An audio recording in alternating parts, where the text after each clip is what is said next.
Testing, 1, 2, 3. Testing, 1, 2, 3. Good morning, everyone. This will be a short video that goes over the rhetorical triangle plus the rhetorical situation and the rhetorical strategies that affect that triangle. So here is a diagram.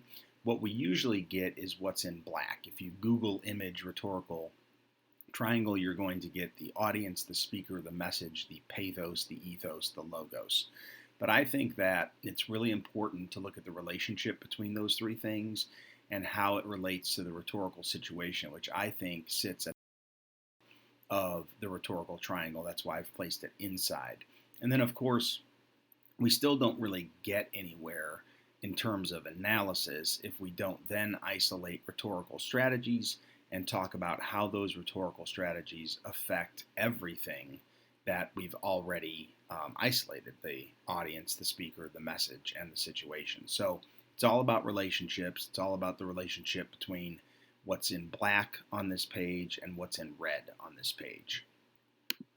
We will use Stephen Colbert's commencement address to the University of Virginia in 2013 to discuss the rhetorical triangle. So if you have not watched that clip, it is a bit long, but it's also, I think, very funny.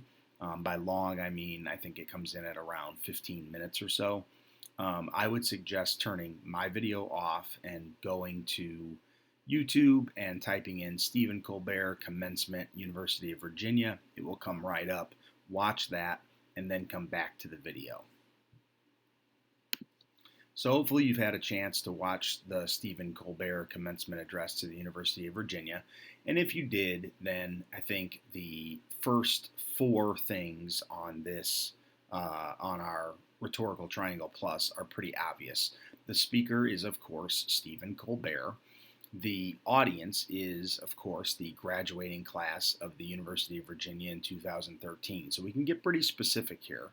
We could get even more specific and talk about how the University of Virginia is one of the best schools in the nation. And so this would be a graduating class of, I would say, mostly elite students. The message of Colbert's commencement address is the message of almost any commencement address. The future is bright. Good luck. You're going to do great. You've been well prepared. Almost any commencement address is going to touch on those messages. And then, of course, the rhetorical situation is it's a commencement address. That's kind of the rhetorical situation. And he's on a stage. It's a large auditorium. He's speaking to thousands of people, but it's not necessarily a nationally broadcast commencement address or anything like that. Even though it blew up because it's considered to be so funny and so good, he wouldn't have known that at the time. So the rhetorical situation shouldn't include things that happened afterward. So we could make a list of many, many rhetorical strategies that Colbert uses. The two that I'm going to focus on, because really when you write the rhetorical analysis essay, you're only going to need 1, 2, or 3 strategies. I would say probably any more than 3, and you're running the risk of listing strategies instead of analyzing strategies. So I'm going to look at 2. The first one that I'm going to look at is that he makes a big deal about how good the University of Virginia is, how highly ranked the University of Virginia is. I think he says that it's the number 1 or number 2 ranked public university in the country. He even says that it's a UNESCO World Heritage Site.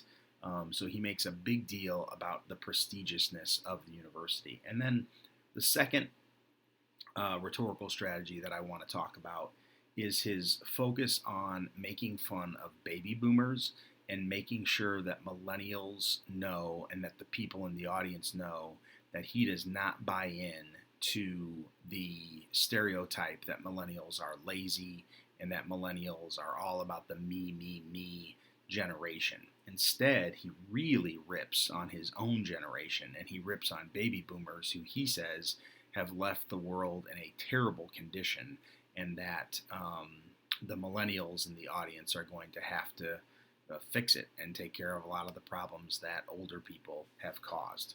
So when we use the rhetorical triangle plus, if we were to write a rhetorical analysis, let's say a 4-paragraph timed writing on this, in the first paragraph, we would want to isolate the message, the audience, the speaker, and the situation.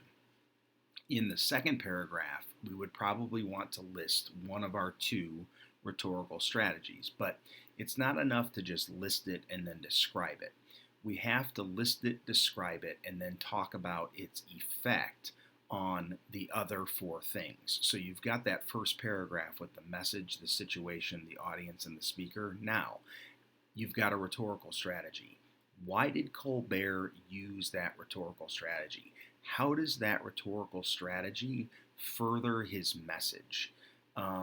Why would the audience be persuaded by his rhetorical strategy? Those are the questions that you need to answer in the paragraph that you're writing. I would say that you've got 1 sentence that names the strategy, you've got 1 or 2 sentences that describe the strategy, and then you've got as many sentences as possible that discuss the relationship between the strategy and the other things on this rhetorical triangle plus. I think a rhetorical analysis timed writing that scores low doesn't discuss the relationship at all. I think a rhetorical analysis timed writing that scores in the middle discusses the relationship a little bit. And I think that the highest scoring rhetorical analysis timed writings probably have 1 sentence of the strategy, 1 or 2 sentences of description, and then honestly, I think they have 6 or 7 sentences of analysis discussing the effect of those strategies on the rest of the rhetorical triangle. So I hope that this helps you write the rhetorical analysis essay and any paragraphs that you might have.